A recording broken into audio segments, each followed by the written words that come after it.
And thanks for joining us tonight on this special edition of Horizon. I'm Jose Cardenas, filling in for Michael Grant. November 7th, Arizona voters will be asked to consider Proposition 202, which will raise the minimum wage in Arizona to $6.75 an hour from the current $5.15. Cost of living raises would follow each year. The Arizona Minimum Wage Coalition was the organization that got Prop 202 on the ballot. Here from the coalition is its chair, Rebecca Friend, arguing against the proposition, the president and CEO of the Goldwater Institute, Darcy Olsen. Thank you for joining us on Horizon. Thank you. Rebecca, let's start with you. Why the need, in the view of the coalition, for a minimum wage initiative? Well, we had been trying at the legislature for the past 4 years to even obtain hearings on a bill raising the minimum wage, and we were unsuccessful. And also, as you've seen, Congress has refused to do anything for the past 10 years. So we decided to take the initiative to the voters and see what they thought about raising the minimum wage. Now, Darcy, as I understand, the Institute doesn't actually take a position on the initiative as such, but there are concerns that the Institute has with a minimum wage increase or state version of that. Tell us what they are. Right. Well, I think Rebecca and I definitely agree that this is a moral issue, and no one likes the idea that you can work hard in America and still be poor. No one likes that. And the question on the table is a minimum wage increase the way to solve that problem? This is a 30% increase in the minimum wage for the state of Arizona, and I can tell you that if my payroll at the Goldwater Institute, we're a small business, and it went up 30%, it would be great for the workers I could keep and pay that extra 30%, but I couldn't keep paying everybody. And some people, I'd either have to cut benefits, reduce hours, or there would be jobs cut. And the best estimates in Arizona show that we could lose up to 9,000 jobs if this were implemented. So while the people who retain their jobs would be earning a higher wage, the trade-off to that is the number of people who would no longer be employed or the jobs that would not be created. So that is a cause for concern. So is the primary cause for concern the size of the proposed increase as opposed to whether we have one or not, a state version of the federal law? The size of it is certainly a concern, and the larger it is, the more you're going to have this offset in unemployment and job loss. I mean, if you didn't have that, then why stop at $6.75? Why not make it $100 an hour, right? Obviously, along that curve, employers can only afford to pay so much before they have to cut the benefits or cut the hours or cut positions altogether. So. But there is a principle at stake, too, which is that if I want to work for you for $5 an hour and I want to learn how to do the cameras in here, why should that be against the law? I mean, after all, this is, this is a free country. This isn't France. And so there should be that freedom of contract between an employer and a potential employee. But isn't that a bridge we crossed a long time ago when we instituted the federal minimum wage laws? Well, the federal minimum wage law certainly, in a lot of cases, does get in the way of that. But this of course, exacerbates that situation. Rebecca, yes. What Darcy was talking about is what you do here in opposition to minimum wage increases, whether at the federal or state level, and that is that it impacts mostly small businesses and that the very people it's intended to benefit suffer because they won't be able to get jobs. What do you say to that? Well, I think this is an issue. I agree with Darcy that this is a moral issue, but I think how we view this moral issue is completely different. This is an issue about hardworking Arizonans, people who are working 40 hours a week and still not making enough to be above the poverty limit. In the initiative, you will see an exemption for businesses, small businesses with over $500,000 a year. This will not impact them. There are no significant studies that show an impact or a negative job loss. This will become a war of stats and studies. And what we're trying to keep focused on is the people who will mostly benefit, the 145,000 working Arizonans who will benefit.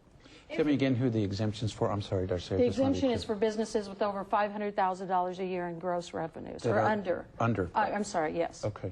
Darcy? Yeah, if I may, on this idea that there is no evidence that this will cause job loss, I mean, Chairman of the Federal Reserve, former Chairman of the Federal Reserve, Alan Greenspan said overwhelmingly, that evidence is overwhelming, that the minimum wage does destroy jobs. And as I said, if that weren't the case, why would we stop at $6.75? Why not make it $8, $10, $20? Why not $1,000 an hour? Well, because there is a point that employers, they only have so much that they can pay, and eventually it will cut in, and they can't afford it. So you can't repeal the law of supply and demand as much as we'd like to. So again, it's a trade-off. You can raise some people up more, but the trade-off is that other folks will lose their jobs. And again, the estimate in Arizona is up to 9,000 jobs. And so that's a pretty serious trade-off. But is that only at a certain percentage level? In other words, is there an increase at the minimum wage that would not have the kind of serious impact that you're talking about? Yes.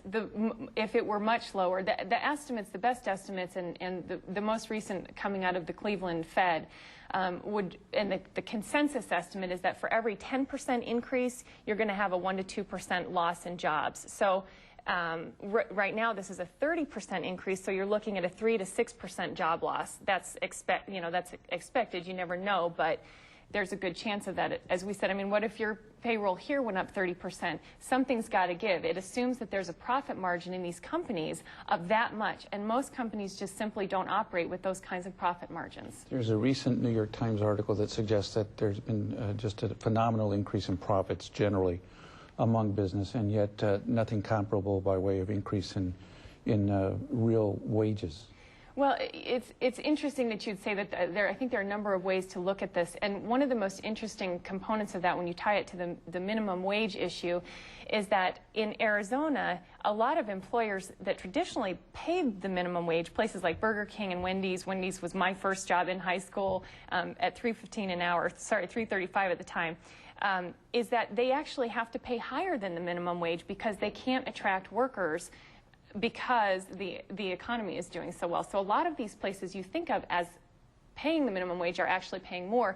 In other words, the market will dictate and employers will pay what people are worth to that place of business. So, Rebecca, who actually will benefit from this? If McDonald's and Wendy's are already paying above the minimum wage, who's going to benefit? Well, I think the range of workers who are making at minimum wage or below is huge, including daycare workers, nursing home health care people, some food service, certainly. But I think we need to get back to the issue. While we're arguing economics, we're talking about 145,000 working Arizonans who are fulfilling their part of the contract, which is to work 40 hours a week and try to make a living for their family, who will benefit from this on January 1st of 2007. Another interesting statistic about minimum wage workers is that there's this, I think, a misperception that once you earn that, that's all you earn. And the truth is that 30% of people within the first year are already raised right out of that. It tends to be an entry point into the labor force, not an end point. And so, like I was saying, that was my first job. That's, for many people, the lowest skilled. That's where our entry point into the marketplace. And of course, as we always said, if they don't advance, is this something that people can live on, the current minimum wage in Arizona? Well, I think most folks would say that a job, any job, even if it's low paying, is better than no job at all. And of course, that is the trade-off that we're talking about here. You can't get these increases in a vacuum. And let's talk about who is getting minimum wage. 74% are over the age of 20. 58% are women, and a third of those are primary wage earners in the family. That's the population we're talking about. The assumption that this is a starting wage or where everybody goes on to greater things is not true. That is not the real world. The fact that these people are living in poverty and trying to support their families is not fair, it's not just, and this is one way of addressing that. Fewer than 5% of all Arizonans who are working earn the minimum wage or less, and most of those who do earn the minimum wage are actually part of families. They're either teenagers who are just trying to get some extra income, or they're somebody taking an extra job on the side, or sometimes they're retired folks who just want a job to keep busy. So there are very few of these workers, I think it's less than 1%, actually are supporting a family on the minimum wage. So while there are some families, it's, I think, blown out far out of proportion to the actual reality of that situation. Let me ask one last question, and that has to do with the politics of this. It's an election coming up, and the suggestion has been that the minimum wage is on the ballot, not only in Arizona but in other states, as an effort to bring out the Democratic vote. It's kind of the equivalent of gay marriage issues for the Republicans. What do you say about that? Certainly, and I've heard that argument. We have had 3 polls on this issue. The poll numbers continue to climb. They cut across party lines. The issue cuts across socioeconomic. It cuts across gender. It cuts across ethnicity. This is an issue that Arizonans want to address, and that's why we brought it to the ballot, and hopefully they'll vote for it and pass it on November 7th. Is that your sense too, Darcy? Not whether it wins or loses, but the broad popularity of this measure? It is a popular measure, and like I said, nobody likes the idea that people can work hard and still be in poverty. And so, but again, the question is the minimum wage increase the best way to address that? And I think that we really need to be aware of that trade-off between some folks getting higher wages, but then these other folks losing their jobs. We're going to have to leave it at that. Darcy Olsen, Rebecca Friend, thank you for joining us on Horizon. Thank you.